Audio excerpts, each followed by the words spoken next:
Good day and welcome to another issue of the Military and Foreign Affairs Network. I am your host, the voice of reason. So in this episode, I wanted to talk more about the ongoing conflict or the possible conflict that could occur between Taiwan and China.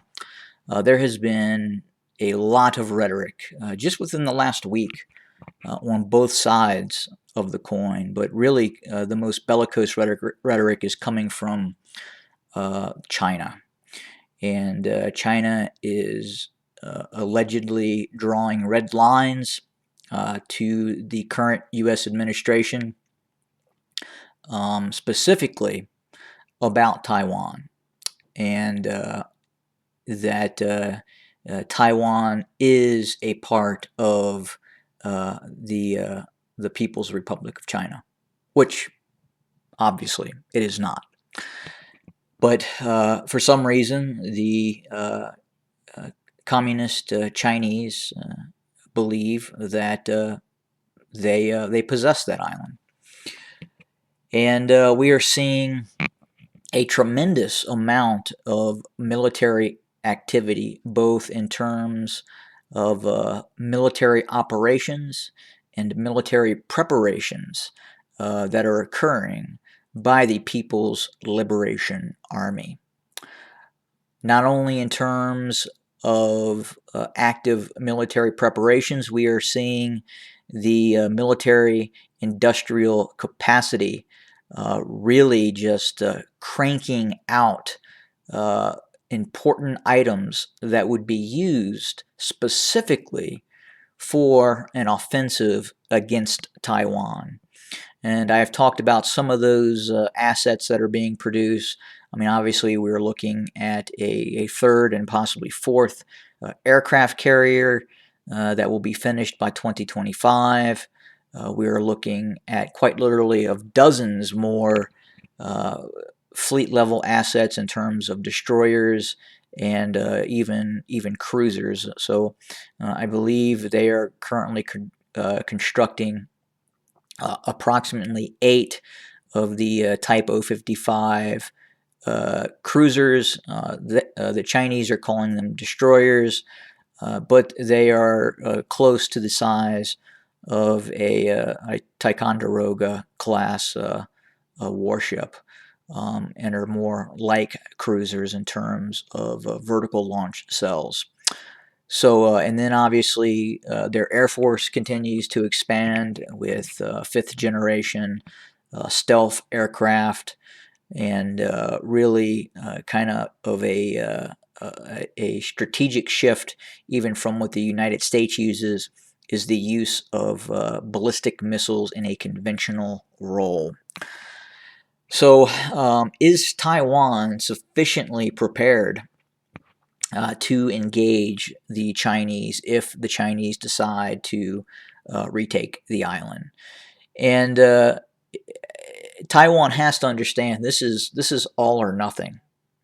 And if China decides to launch said operation, it would have to commit itself fully, and it would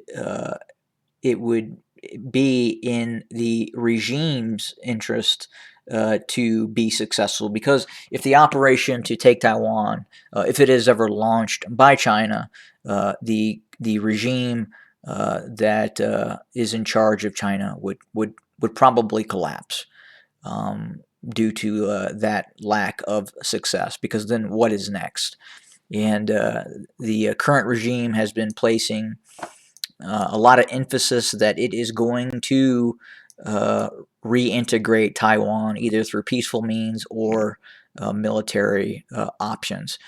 And I would have to think that the people of China, the leadership of China, has to understand that Taiwan is a free and independent state. It is not going to peacefully come under the rule of the communist in China, and especially after what we have observed inside of Hong Kong in terms of what occurred there.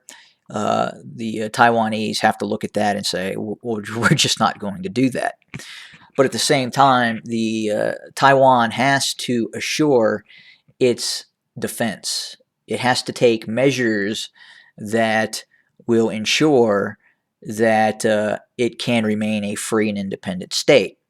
And as of right now, the defense budget of Taiwan is about 13 billion, and that is approximately 2.3% of the gross national product.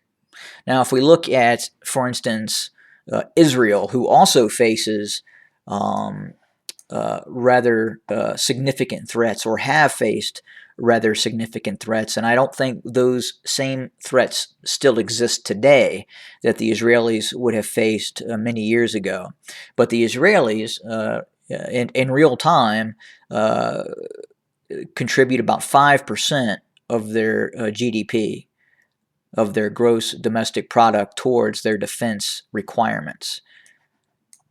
And again, Taiwan facing quite literally where they could cease to exist is only is looking at about a 2.3% in terms of its defense forces. So what does Taiwan need to do? Well, it probably needs to get that defense budget up to about 4, maybe closer to 5%. It definitely should be spending 20 billion at least in its defense needs. I would believe that if Taiwan could get up to 20 billion and definitely look at enhancing and rapidly increasing its domestic capabilities in terms of production of weapons, while at the same time purchasing more systems from the United States, I believe that it would be able to ensure its future with an absolute guarantee. But in order to do that, I believe Taiwan is simply going to have to increase that defense budget. Again, go up to about 4.8, 4.5, possibly 5% of its GDP.